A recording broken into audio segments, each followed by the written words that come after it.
Hey, you look like you could use some water. Thank you. That's very kind. Here you go. It's gonna be all right. Thank you. They sent her over as a big, fat joke. Like a royal slap in the face wrapped in fancy silk, shipped from a million miles away. The daughter nobody wanted, dumped on some backwater human planet like she was trash. But in this greasy garage under Titan's orange sky, where one dude made cool stuff from junk, he saw what the big shot empire didn't. That sometimes the universe sends you exactly what you need, even if it looks like all the stuff you never asked for. Before we start, smash that subscribe button so you don't miss more wild stories like this. And hey, before we get into it, drop a comment and tell me where you're watching from. I read 'em all. The fancy spaceship came down through Titan's stinky clouds like a falling star with an attitude. Leo wiped his dirty hands and watched from his garage as the sleek alien ship landed all perfect on Pad 7. He was waiting for machine parts to keep the air clean for the 30,000 people living here. Instead, the note said diplomatic gift. Uh-oh, the boss, Governor Castill, ran and looking freaked out. Leo, the aliens sent us a person. A princess, actually. Leo put his welding torch down. We asked for air filters. Yeah, well, Emperor Vorac decided to answer our request by sending her. Calls it a cultural exchange. The garage doors opened and she walked in. Leo felt the room change. She was alien green skin, cool ridges on her face, dark hair that moved like water. But all the other aliens he'd seen were super skinny. She wasn't. She was solid, had curves. In her culture, that was probably a big no-no. In her gold eyes, Leo saw something he knew, the tired look of someone who's never been wanted. This is Princess Kalira, Castill said. She's staying. Leo, you're in charge of her. Then the governor booked it out of there. After he left, Leo walked up to her carefully. I'm Leo. I fixed the air here. Sorry about this. She looked him over with those gold eyes. Her voice was like music.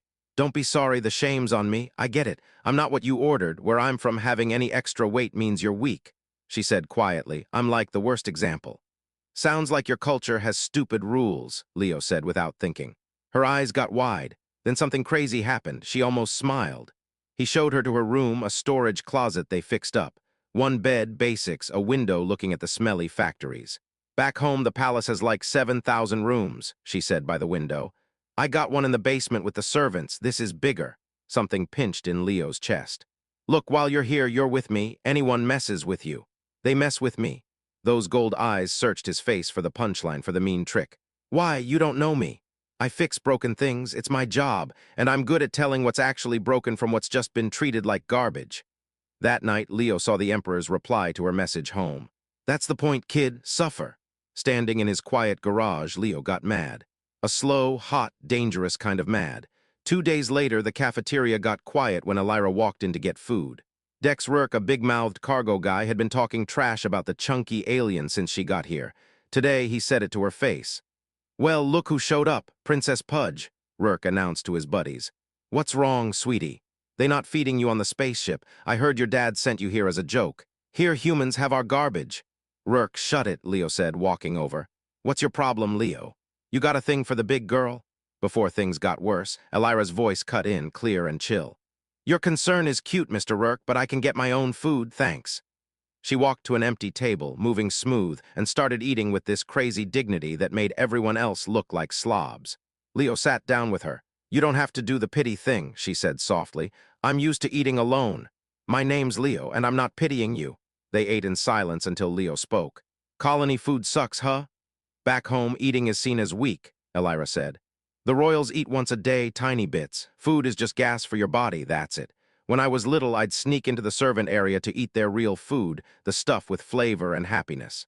Everyone knew, but I was the family embarrassment, so they let me. Just another way I wasn't perfect. Your dad really sent you here to be mean. My dad has a zillion kids. The older ones are generals. The middle ones run businesses. I aced all my tests at the super smart alien school, top of the class. She looked right at him. Didn't matter, I was fat, so I was worthless. He was sending your people a message. This is what we think you're worth. I'm the insult, not you guys. Rurk's voice yelled out again. Hey, princess, when your ship took off, did it tip over? The cafeteria laughed. Kalira stood up and walked out, head high, the laughter hitting her like acid rain. Leo's fist hit Rurk right in the gut. As the guy gasped for air, Leo got close. I keep people alive for a living, Rurk. That means I know exactly how to stop them. Leo found Kalira 3 hours later in his garage. She had taken apart his main computer scanner and was looking at every piece like a doctor. "That thing costs more than I make in a year," he said carefully. "Your secondary quantum thingy is busted," she said, not looking up. "It's giving wrong readings by 3%. You can fix it, or you can keep using it until the air cleaners fail and everyone in sections 4 through 9 dies." Leo just stood there, his brain rebooting. "You're an engineer." "I was taught 17 kinds of engineering before my dad decided I was too embarrassing to spend money on. Alien royal kids have to know everything by age 12. I aced all the tests, top scores."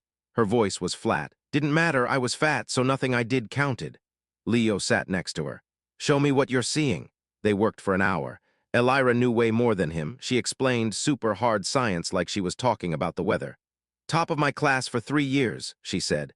"They made up a special award so they didn't have to give me the real trophy. Good job even though you're big." My sister, who came in 20th, got the gold medal. I got claps and a suggestion to get a desk job. "Your dad's an idiot," Leo said. "Any boss who throws away talent 'cause of how someone looks is a moron."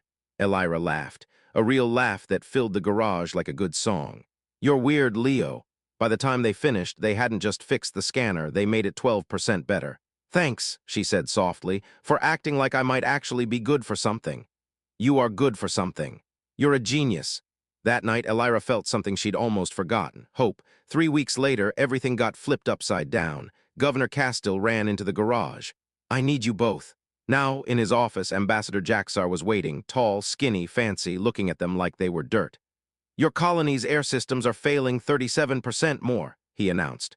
"You're bad at this. Your life support is breaking and you want us to trade with you more. Maybe we should just shut this whole place down." His eyes landed on Kalira. "Tell me, Princess, are these simpletons treating you okay?" "They've been fine, Ambassador." "Your father will be happy you've gotten used to fine." Jakaras smiled a nasty smile. "Here's a test. I made a super hard puzzle about your air systems. Fix it in 6 hours and I'll say your colony can stay. Fail and it's game over." He showed a screen with a crazy, messed up diagram. "Figure out what's really broken and how to stop everything from blowing up. You have 6 hours. Leo looked at the purposely confusing puzzle. His stomach dropped. "Ambassador, my whole team couldn't," Castile started. "Then you're not good enough." Jakaras turned to Kalira. "Try not to embarrass yourself more, Princess. I'd hate to tell your dad even the humans think you're useless." After he left, Dr. Tano, the head air lady, looked at the puzzle on her computer. "This is impossible. Even with my whole team, it'd take days." "We can do it," Kalira said quietly. Everyone stared. "It's meant to be hard, but we can solve it." She looked at Leo with fire in her eyes. "I need your computer stuff, your programs, and like a gallon of coffee. I'm gonna save your colony and show that ambassador that some of us know what smart really means." "Do you have everything you need?" Leo thought of the 30,000 people who needed to breathe. "You got it, I'll help." "Good," she was already moving. "He gave us 6 hours, we're doing it in 4. "Why 4? Kalira smiled, sharp and sure. "Because I'm gonna make him sweat." They worked all night. Dr. Tano got her team, but within an hour it was clear Kalira was playing a whole different game. "The problem starts here," she said, pointing at a spot on the screen. "Not over there. Jakaras wanted you to run around fixing the obvious stuff while the real problem was hiding." "But the computer says," an engineer started. "The computer is lying. The sensors are getting tricked by weird energy waves.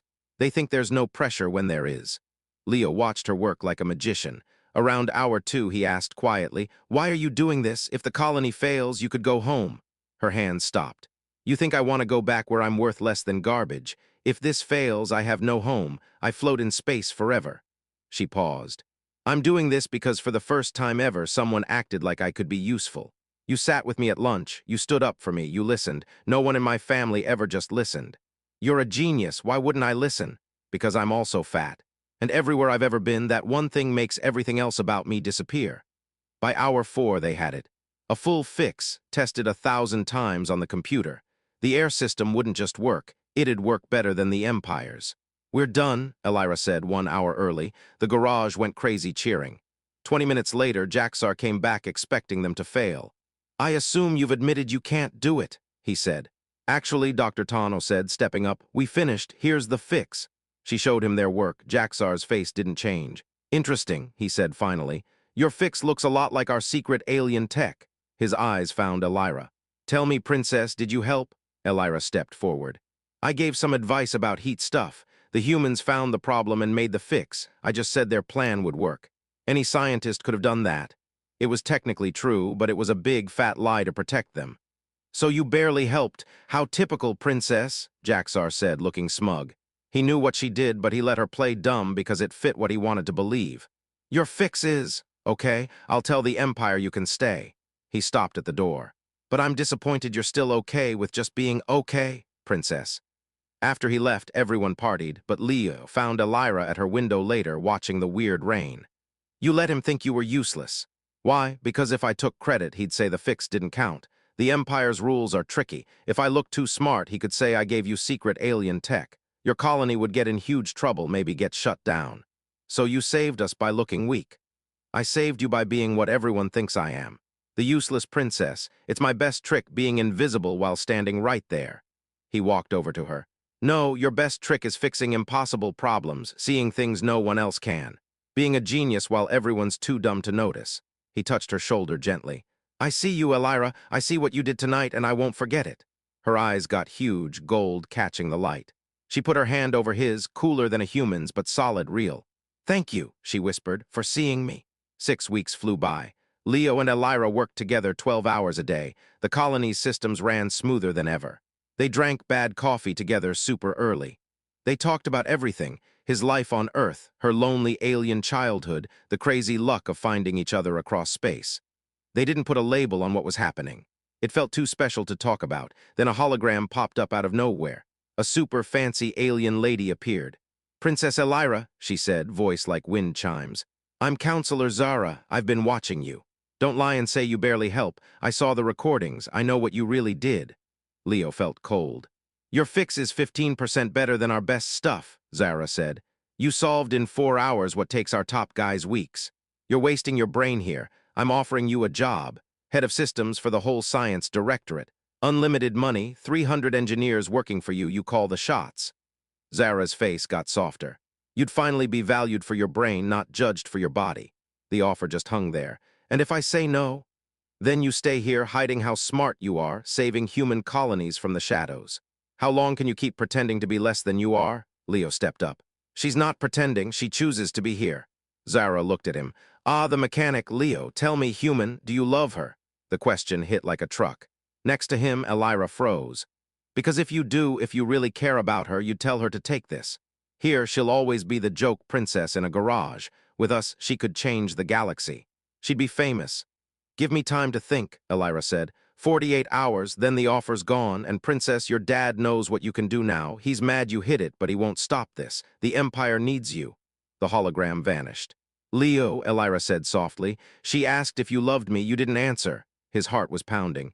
I didn't answer 'cause I thought it was obvious. He looked at her. Of course I love you. You're a genius and you're funny, and you see the world in a way that blows my mind. You make horrible coffee, but you organized my tools perfectly. You hum when you're thinking, and you know my work schedule better than I do. You stayed up for 2 days straight to fix the water system because you said people deserve long showers. He got closer. So yeah, I love you, probably since you took apart my scanner and talked about quantum stuff like it was no big deal. A tear rolled down her green cheek. But Zara's right, Leo said, the words hurting. You should go. You deserve to be a superstar. You deserve better than a storage closet and a grease monkey who can't keep up with you. Stop, Kalira whispered. Leo, stop. She grabbed his hand. You know what I was before you? A joke, a letdown. My dad had a party when he sent me away. I was smart in a box where no one cared. Her voice cracked. Then you sat with me at lunch. Such a small thing, but you listened. You looked at me like I was somebody. You are somebody. I'm somebody here with you. For the first time ever, I matter not for what I can do, but for who I am. She put his hand on her face. Zara offers fame. You offer something way better. You offer a home. Leo, I'm not going. I'm staying right here with you. Because I love you too, you weird, stubborn human. And I'd rather be okay with you than a legend without you. Leo pulled her into a hug. She fit just right, and he felt her shake with quiet tears.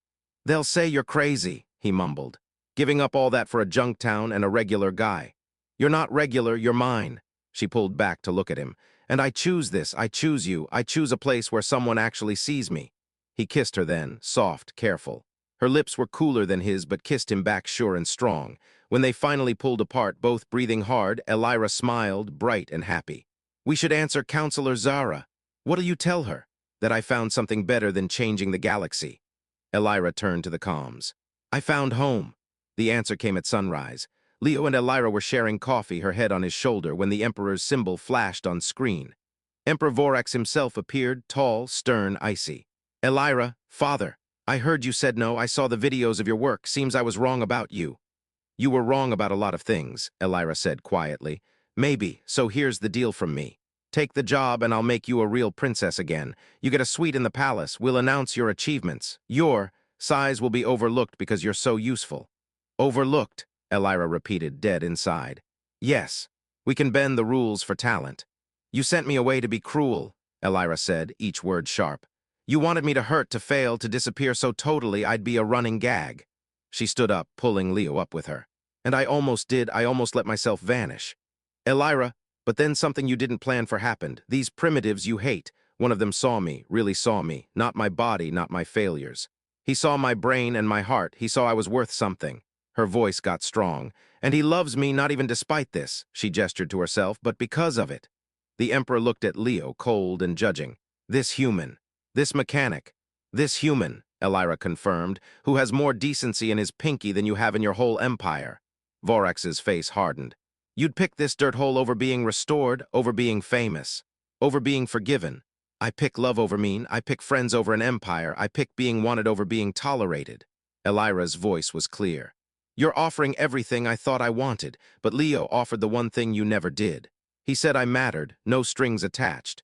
The Emperor was quiet for a long time. Then you're dumber than I thought. Maybe, Elira's smile was sad, or maybe I'm the only one in our family who gets what's actually important.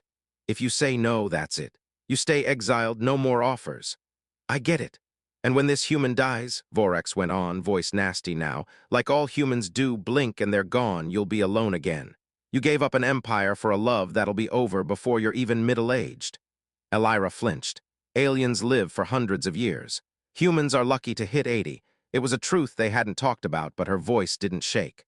Then I'll have decades of being loved for real, which is more than you've had in 300 years of being king. The Emperor's face went blank. For a second, Leo thought he'd explode. Instead, Vorac just nodded slow. You're your mother's kid. She picked poorly too, and she paid for it.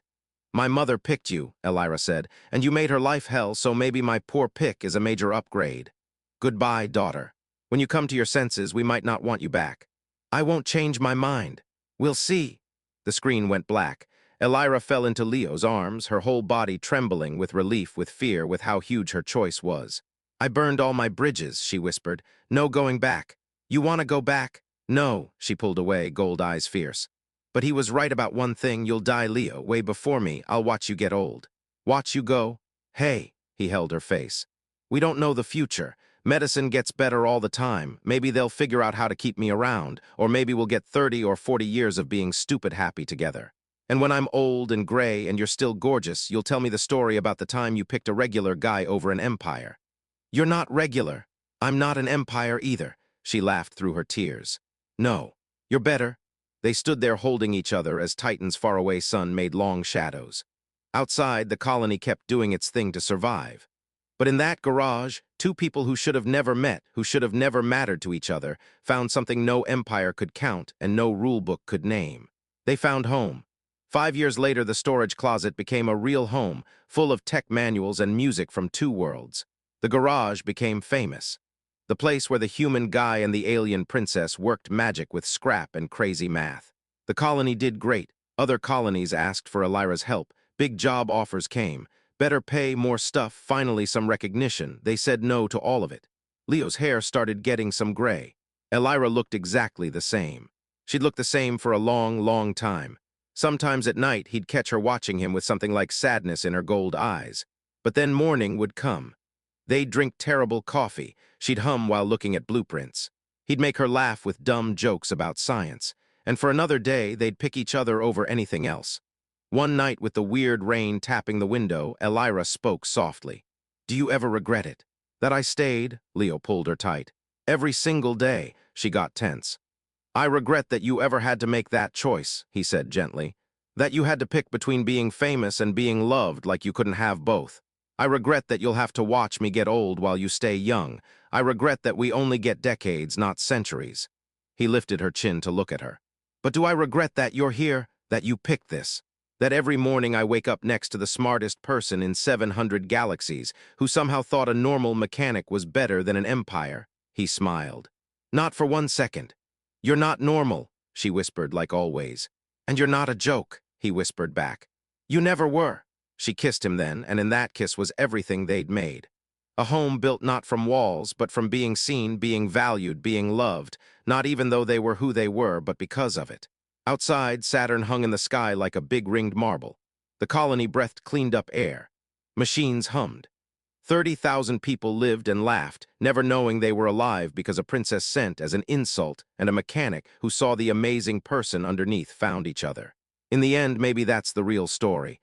Not that she gave up an empire for love, but that she found something an empire could never give her. A place where she didn't have to be perfect or skinny or acceptable. A place where she could just be a Lyra. And maybe, just maybe, that's worth more than all the fancy palaces and titles in the universe. In a world that's all about looks and bragging, sometimes just seeing someone for who they really are is enough to change everything. And sometimes the weight you choose to carry feels a whole lot lighter than the weight everyone else tries to force on you.